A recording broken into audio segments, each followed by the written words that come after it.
Mr. Leonardo turned off the lights, wanting to think a little. He stared at the night sky through the bulletproof window of his room. He could only imagine most of the stars because of the light pollution. An unusual emptiness passed through him, as if his soul had been drawn out of him.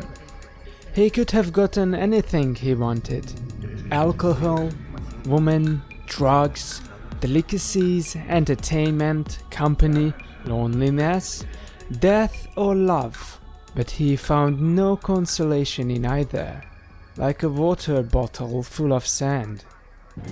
Down the street, two figures started to fight. Mr. Leonardo was surprised. Such things rarely happened in the area.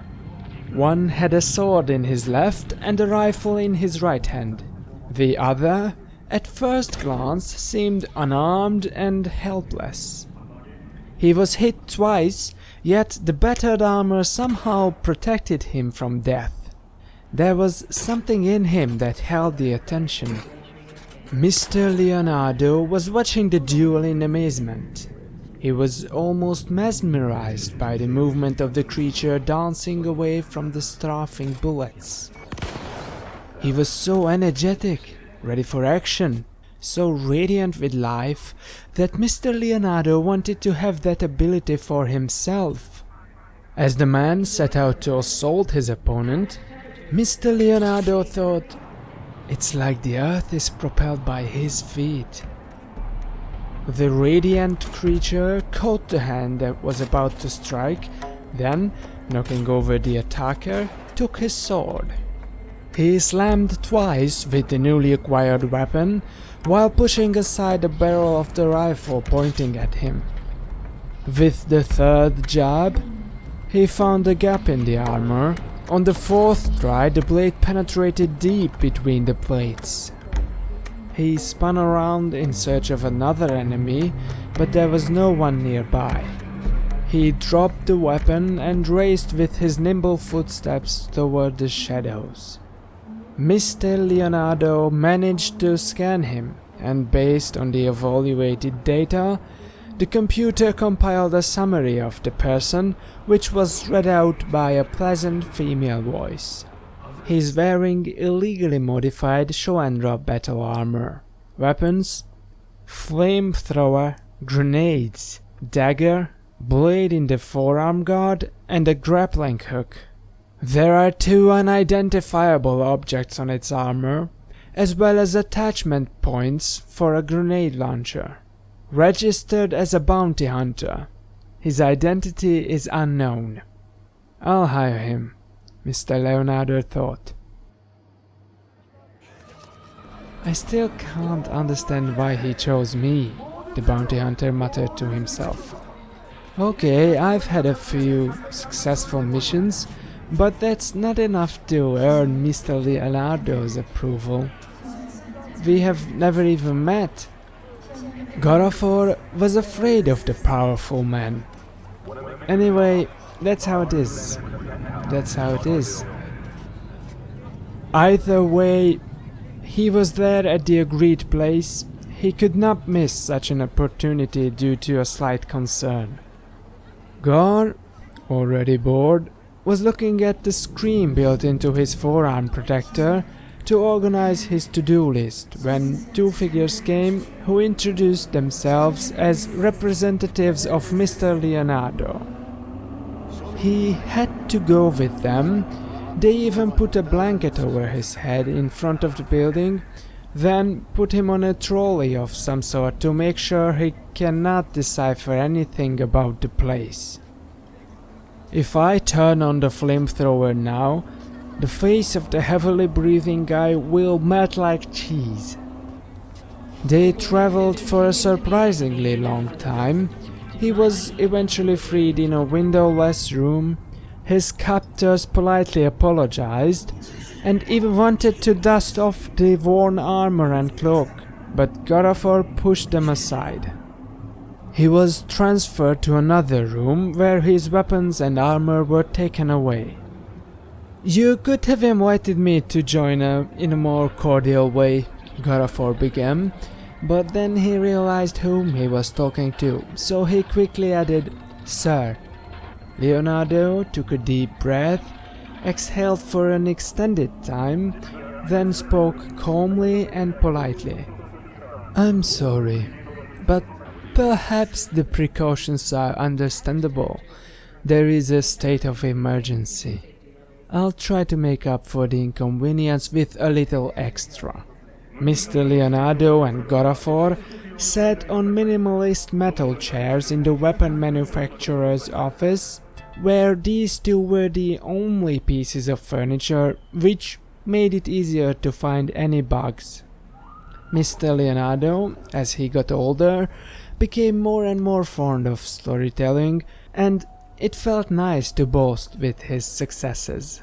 "I have a lot of money. I could hire an entire army if I wanted to, but I don't want to start a war. I've had enough of it." He took a deep breath, organizing his thoughts. "I'm the largest juggernaut, but there are some who are only a little bit smaller than me. I have no interest in waging war against them. War must be in some distant country in order to be to my advantage. I have to destroy the Alcreon trio. It has to go. Perhaps not the whole thing, but the Trinity certainly. I feel like they think they can compete with me, so I plan to take one of them out, just to show that I can. They will know their place after that. But I'm being watched day and night. If I strike a deal with an infamous bounty hunter, they will immediately start taking precautions. I need some no-name guy that's off their radar. Someone so tiny they do not bother tracking him." "Thanks," Garaphor said. "Listen here." Mr. Leonardo raised his voice menacingly. "I put up with your first remark.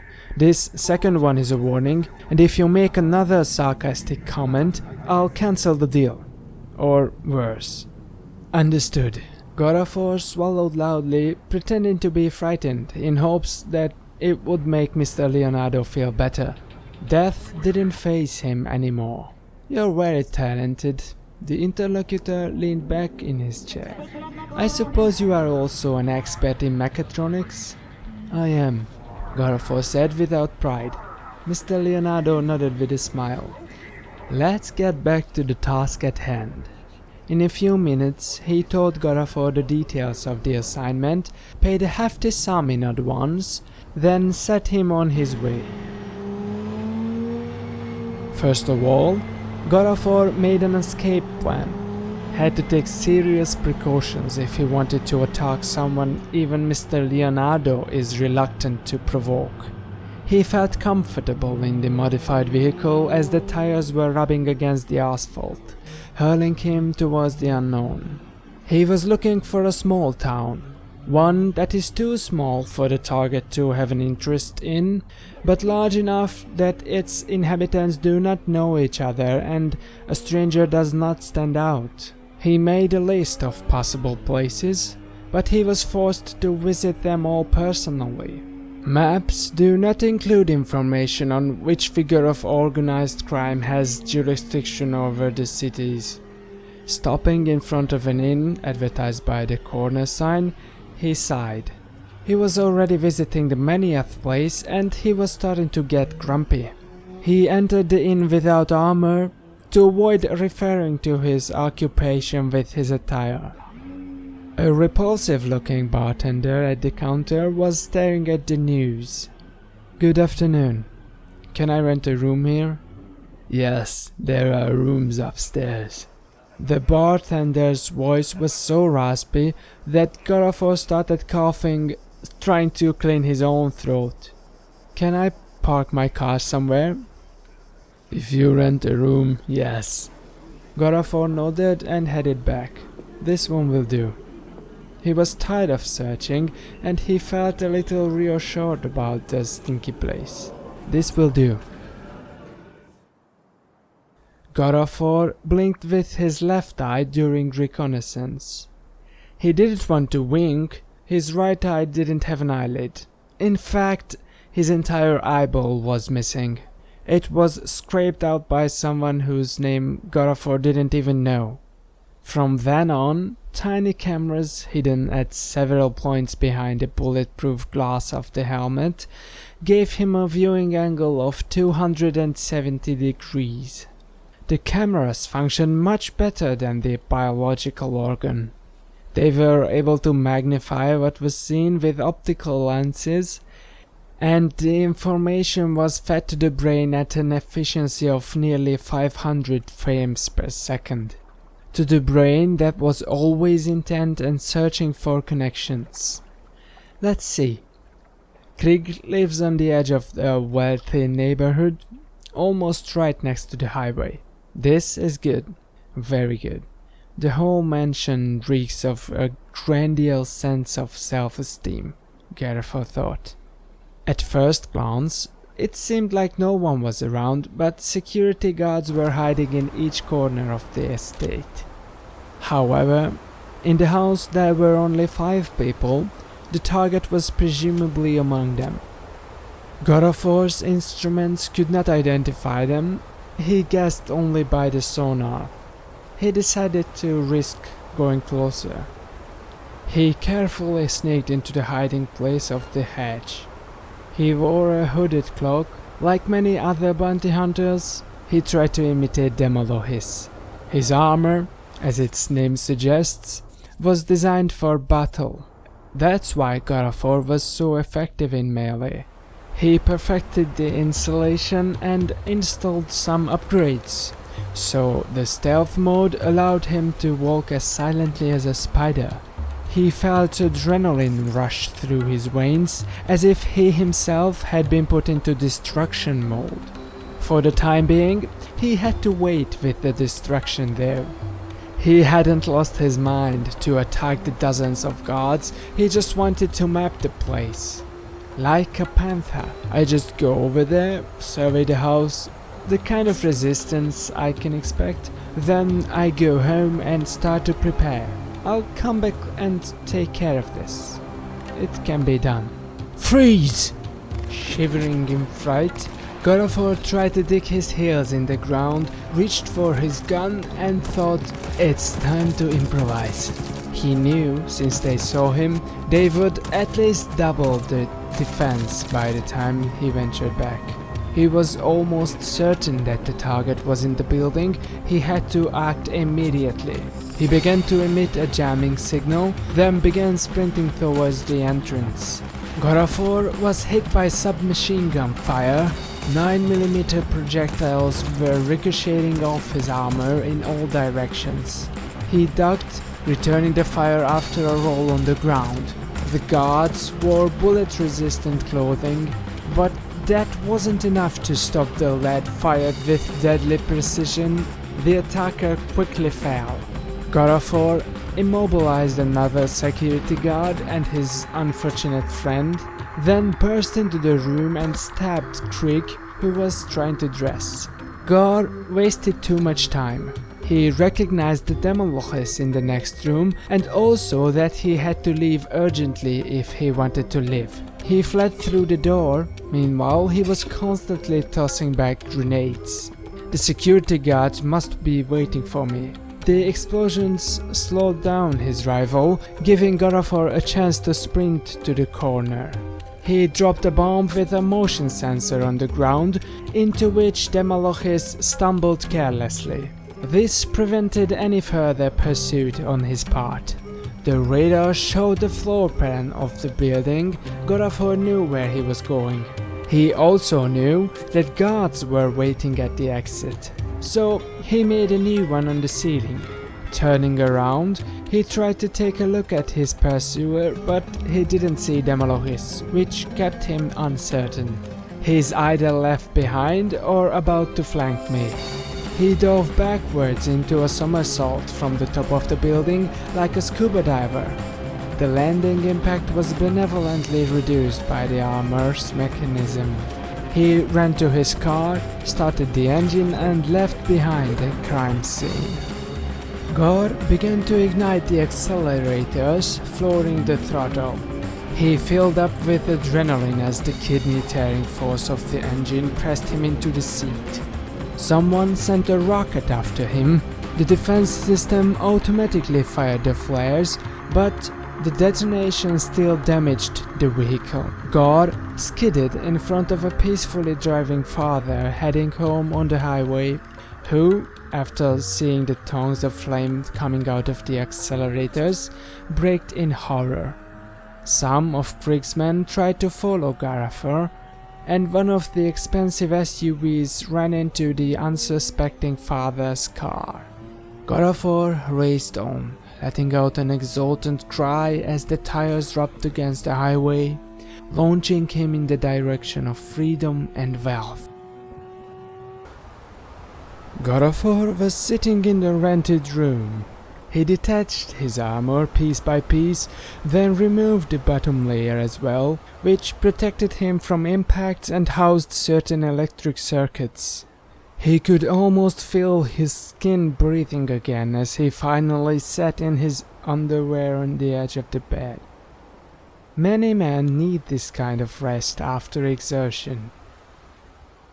Garaphor lay without any thoughts, perhaps dozing off a little. When he came to, he picked up a pilot's jacket and went down to the bar. They opened the window, he thought, for the unpleasant odor had disappeared. The light, filtered by the lampshade, was further tamed by the warm wood panels around the walls. He noticed the ferns and mosses living in the pots on the side. The simple decoration and the soft music made the atmosphere almost homely. It would have been a nice place if he had a reason to be there. Garaphor felt a strange emptiness. 3 days after the murder, he sat in the pub he should have long before left behind, wearing the same outfit, with the same feeling of soreness and discomfort. A few thugs drank in the corner, sometimes laughing quietly. A couple sat at one of the other tables. They were eating fried vegetables. Garaphor had already received the payment. He was thinking about what kind of alterations he wanted to make on his armor. To help time to pass, he walked to the counter. "Hi, I'd like an orange juice," he told the bartender with a blank expression, who brought him a glass of orange juice with the same disinterest. Gar never drank alcohol because it increases reaction time. He sat down at a table from where he could see the place. He did not understand the cause of the void, a sort of nothingness in his soul. He felt weary and exhausted. He almost hit 30. The things he has seen during the years built up an immunity in him against the tantalizing visions of hope. Still, something kept him going. He was not the giving up type. He didn't feel remorse. He became accustomed to violence and death. One could say he was on first-name terms with the Reaper. Something was wrong, though. A girl entered. At first she seemed confused and desperate, but her expression changed as soon as she closed the door. She ordered something, then cheerfully sat down at the table, waiting for the food. Gar instinctively began to pay attention at the attractive woman, meanwhile thinking about Aladdin, a surviving member of the Alcreon trio. I wonder if he knows who's responsible for the death of his friends. I wouldn't want him to start looking. It would be even worse to be hunted by Demolochis. He was there. Maybe he worked for them. I never thought I would ever see him in person.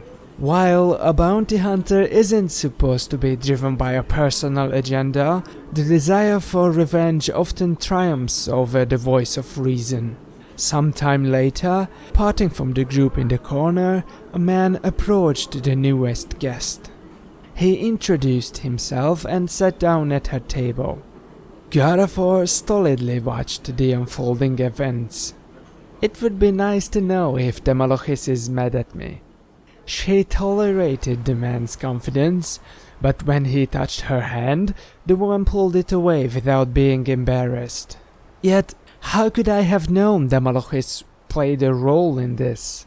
Gar became irritated, angry at himself for the mistake that could easily cost him his life. It should have been obvious that he must be involved in the murder of the city tyrant. Big games are played by big people. I should have known. Or Mr. Leonardo could have told me. He stood up and walked over to the man who tried so hard to woo the unsuspecting woman. Stop it. Can't you see that the lady is not interested? The guy just stared at him in disbelief. And Mom, you should be more careful with such acquaintances. The man didn't move. Did I stutter? Gar felt like he went too far and lowered his voice. Please, sit back with your friends and enjoy the rest of the evening. It was too late to calm down. The infuriated man stood up. He was swearing and threatening Garaphor with his fist. I'm sorry, I don't want any trouble, Garaphor said. The enraged man struck him and continued to taunt with an arrogant grin. Gar bent down. The blow hit his cheekbone quite effectively. Garaphor had to pay attention not to use a counterattack. He tried to avoid brawling. His fist instinctively swung to retaliate, but by the time the figure spoke, Gar stopped and instead of his hand only raised his gaze and commanded the man, "Piss off!" piercing him with his eyes. The troublemaker looked at Garaphor's face and became hesitant.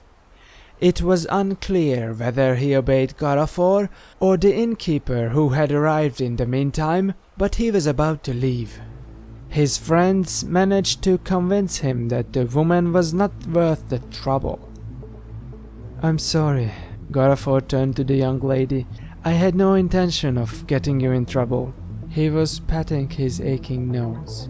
No, thank you. You tried to help. The warrior understood why the guy was so persistent. She was breathtakingly beautiful. Gar looked into her clear eyes, completely fascinated, unable to tear his gaze away. Garaphor cleaned his throat. I think I'd better go, or I'll end up like him. He gestured toward the door. The lady lowered her eyes. This broke the magic. Garaphor was able to step away. He started walking, but he couldn't resist turning back. May I ask your name? Eve, she laughed, blushing slightly. It has been a long time since her last laugh. Thank you, I'm Garaphor. He went up to his room, slightly disappointed that she didn't reveal her full name. He had no idea that Eve had very good reasons to hide her surname.